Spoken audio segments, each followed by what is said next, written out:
Every kind of player is a valuable member of the Doom Eternal player base, but they don't always share the same views, the same concerns, or the same tastes. A lot of the content on my channel is geared towards various levels of play: the casual level, the frequent player level, and the high level. I don't mess around much with the pro speedrunner level because I don't play the game that way. I don't want to play the game that way. However, I have a lot of respect for the talent and dedication of those players, and in this video I want to help shed some light on the issues they deal with, and talk about some quality of life improvements for Doom Eternal that can help them out, and help out every player in some cases. I've been working closely with known players Arrhythmia and Bloodshot to better understand the issues the Ultra Nightmare players and speedrunners deal with regularly, so a big thank you to those guys for helping me put this together and record a lot of these examples. Please keep in mind that while some of these issues may seem insignificant to some players, they become serious inconveniences when you play the game a lot, and Doom Eternal is a game that is designed to be mastered and replayed.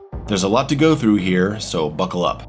I want to start with a few quality of life improvements and some fixes that would benefit all kinds of players, before we get into the issues for Ultra Nightmare runners and speedrunners. There's currently an issue with the BFG, introduced in update 3.0 or 3.1, where upon firing the BFG, it just freezes, charging the shot, and then it comes out several seconds later. It can be a death sentence for obvious reasons, and sometimes it doesn't fire at all. And while better on the current versions, the BFG will still occasionally cause the game to crash. Some weird teleporting occurs, which I started noticing after the Ancient Gods Part 1, but maybe it happened before. Something will cause you to just suddenly warp to another part of the room, and you can imagine how this could cause someone to get confused and lose an Ultra Nightmare run. There's a bad sound bug where if you open the auto map, sometimes the ambient music that plays will get stuck and will continue playing endlessly. It's really bad for players who check the map a lot because they have a higher chance of triggering it.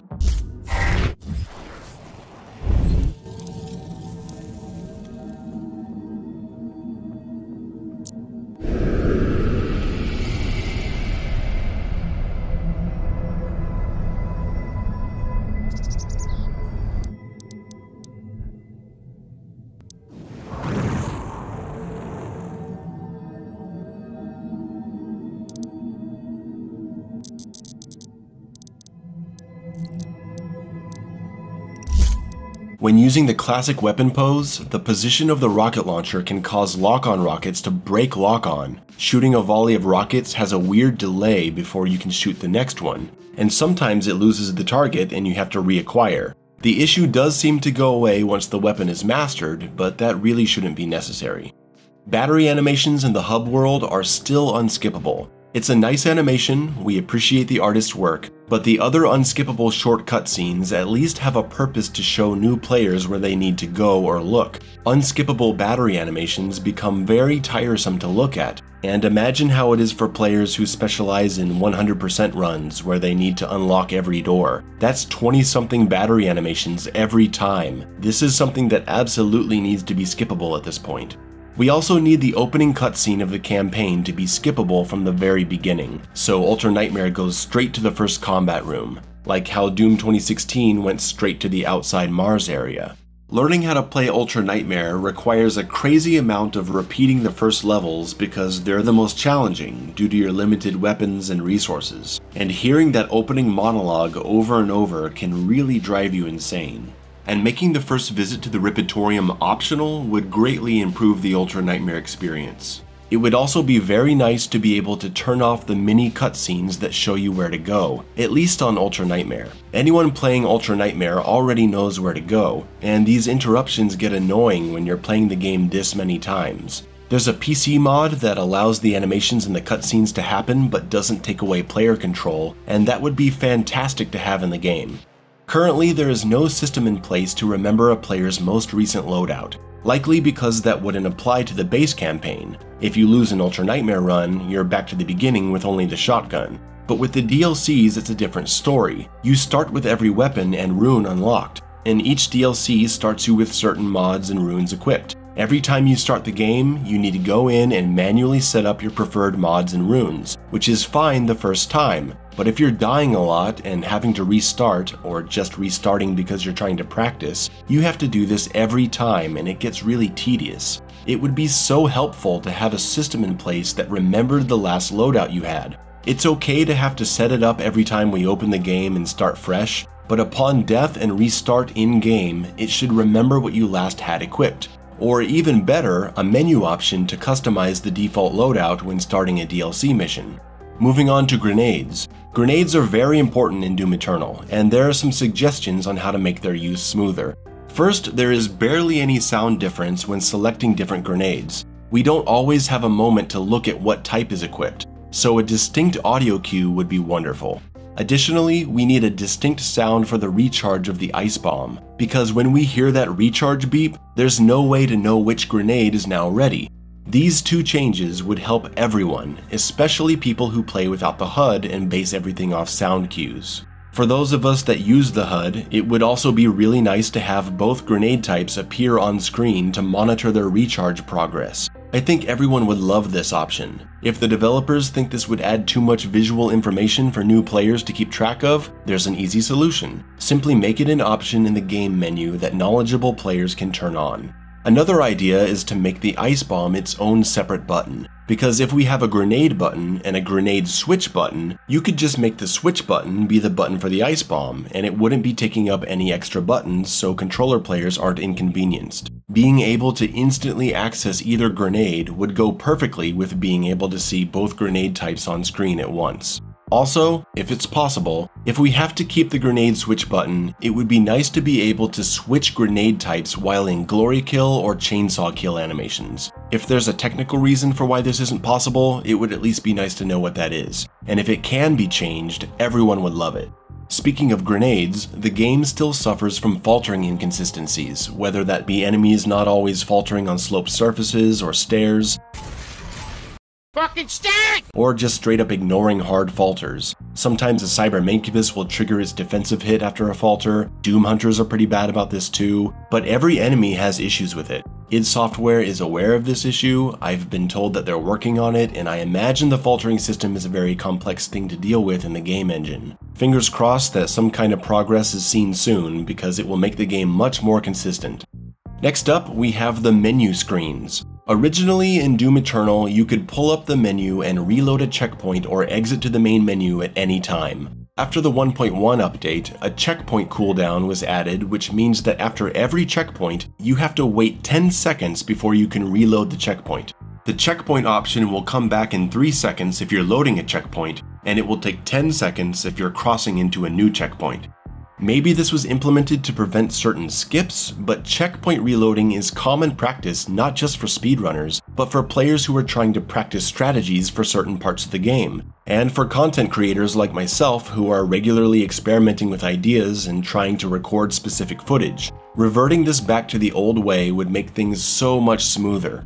On top of the checkpoint delay, with the Ancient Gods Part 2 update, a new delay was introduced that causes the exit to menu option to not appear for 3 seconds. The game was fine for a year, and then suddenly you're not allowed to exit to the main menu. You'll notice that when you load a checkpoint or cross into a new area, the exit to main menu option disappears with the checkpoint loading option. This is frustrating for the same reasons. Additionally, when you're trying to practice or record, sometimes you accidentally select the wrong level or the wrong save file. So not only do you have to wait through the loading screen, you have to sit there for even more time like some weird punishment for making a mistake, just waiting for the option to return to the menu. If possible, both of these loading options should be reverted to how they were at release. If for some technical reason they have to stay, a solid explanation would be really appreciated.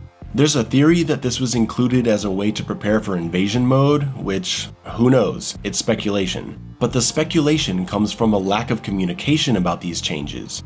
These loading option changes aren't mentioned in the patch notes when the update comes out, which means they aren't explained in any way, leading to players coming up with their own theories as to why they were implemented, why they were hidden instead of being mentioned, and you end up having speedrunners feeling like they are specifically being targeted, which I hope is not the case, but if there's no communication on this stuff, people will assume the worst. The lack of communication about changes made to the game leaves people confused as to what the developers are thinking and if changes are actually intentional. In one of the updates, the overdrive power-up stopped giving infinite unmaker ammo. Was that an intended change? Was that a bug? If it isn't explained, we don't know how to tell the difference and talk about this stuff.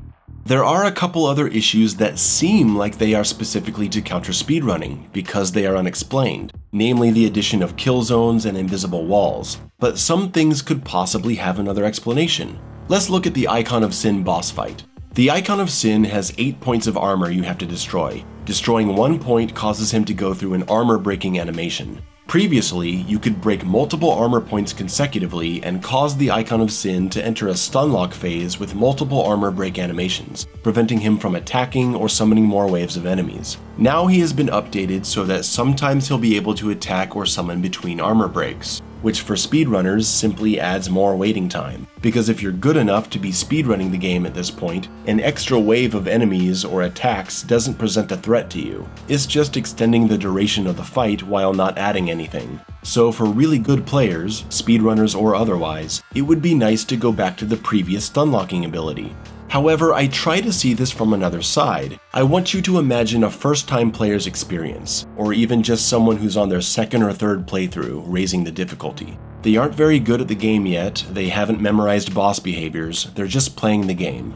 As you're fighting the Icon of Sin, if you're struggling with the demon combat, it can be very difficult to focus on a single armor piece. It's very likely that you'll target one piece for a bit, have to move and fight, and then get another chance to target a different armor piece. You may be firing at several armor pieces at the same time. It goes differently for everyone. And if you're playing like that, it's certainly possible, I'm sure it's happened to some of us, you can end up breaking several armor pieces in a short period of time and accidentally send him into a 2 to 3 animation stunlock. This can have a negative effect on the flow of the fight, and can even lead to player confusion about what the hell is going on, as the icon just stands there going through animation after animation, and then you can easily focus down more armor pieces. This could reasonably be the explanation for the change, and I think it would make sense if that's what they were thinking. That would mean that the negative effect for speedrunners would be an unintended side effect, and understandable given the benefit for new players' experiences. But since this change was implemented without an explanation, those who are affected negatively by the change end up thinking it was done intentionally directed towards them. And that too is understandable, because there are certain changes that do seem to be specifically implemented to stop speedrunners. That's where we get into kill zones and invisible walls. Throughout the game's updates, these obstacles have been added that end up stopping people from skipping fights or even huge chunks of levels. Some of these I can understand, as they can prevent skips that could be found by a basic first-time player just fooling around, and that would break the level experience. But some of these skips are only doable by talented and knowledgeable players. A wall was placed on this column in Cultist Space that was used to jump to the next part of the level. And then if you still find a way up there by boosting off a wall, another invisible wall was placed to block you from proceeding. Speedrunners find ways around this by ledge boosting high up into the air or hugging the wall to trigger the checkpoint, but why add these things in the first place? New players aren't going to be attempting this stuff. Being able to skip these fights through advanced tricks isn't going to hurt anyone's initial playthrough of the game. In the Blood Swamps, you used to be able to get a high meat hook onto a column and then a second meat hook up over the ledge to get past the spirit fight and go right to the arena. No new player is going to figure that out, and pretty much everyone is just going to be fighting and having fun their first time playing anyway, even if they are someone who speedruns the game, because we all love the game and its combat. What happens is that these players get fed up with the changes and end up downpatching the game on PC to play an older version of the game, one that has more problems with crashing or demon AI issues, and it's just generally more unstable, but they do it so they don't feel so restricted. On Bloodshot's stream with Hugo said this: "Some of those go up and it's not like I was aware, so my apologies when a wall goes up, an invisible wall. I'm sure there's a good reason. I can tell you it's not, I don't think it's to stop speedrunners. We love speedrunners. I joke about you guys breaking the game and that it hurts to watch.